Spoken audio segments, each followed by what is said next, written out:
ଘଟିକା ଠାରୁ ଏ କାର୍ଯ୍ୟକ୍ରମ ଏବେ ଦେଖାଯାଉଥିଲା ପୂଜା ଆରାଧନା କରାଯାଉଥିଲା କ'ଣ କରିବା? गो पूजा होउछि हमर संस्कृति हमर परंपरा आमे जेहेतु सनातन हिंदू से सब ये हेतु कारण हेतु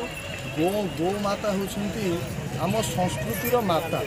एवं वेद शास्त्र समस्तंकर प्रमाण अनुसार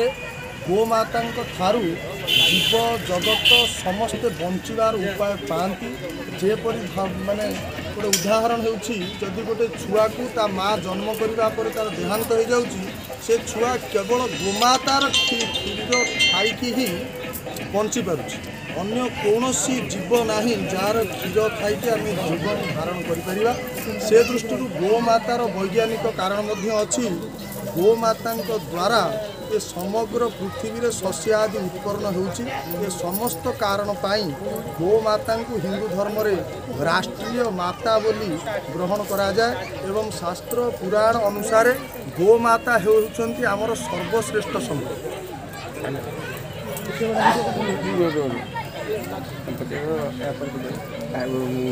यज्ञ विधि कार्य जो यज्ञ अनुष्ठित होता तार कार्यविधि जोटा आमर पूजार्चना कौन केमती विधि होता आमर माघ चतुर्थी दिन प्रथम घट शोभा यात्रा होता आउ घट शोभा यात्रा 108 संख्यार महिला माँ माने भौणी माने भाई माने समस्ते योगदान जो करथिले 108 संख्यार घट आसी एठारे पहुँचवा पर आमर सूर्य पूजा गो पूजा गुरु पूजा एवं धरित्री पूजा बा पृथ्वी मार अर्चना करा जिबा परे ए यज्ञ कार्य प्रारंभ हेले आज हूँ यज्ञ कार्य आज हूँ आम पूर्णाहुति ए पूर्णाहुति कार्य अल्प समय मध्य आरंभ हेबे एवं यज्ञ मंडपरे समस्त देवा देवी मान स्थापन करा एवं महावीर हनुमान जी प्रतिष्ठा हेतु महावीर आमर अंकुरारोपण ठारू 2 दिन पर्यंत धान्यादिवास होते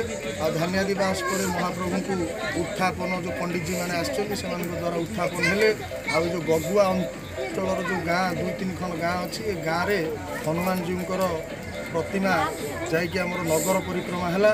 से सब कार्य सरिबा परे महाप्रभुंकर महास्नान है महाभिषेक है महाभिषेक हवा पर महाप्रभुंकर जो रात्रिकालीन जो गुप्त सेवा अच्छी प्राण प्रतिष्ठा आदि समस्त कार्य सरिबा परे आज महाप्रभुंकर विग्रह तांकर चलती प्रतिमा अच्छा से आज एठारे आसी स्थापन हेले स्थापन हवा पर अल्प समय पर ये समस्त कार्य शेष हम पूर्णाहुति हम आ राति 9 घटिका समय पूर्ण आरती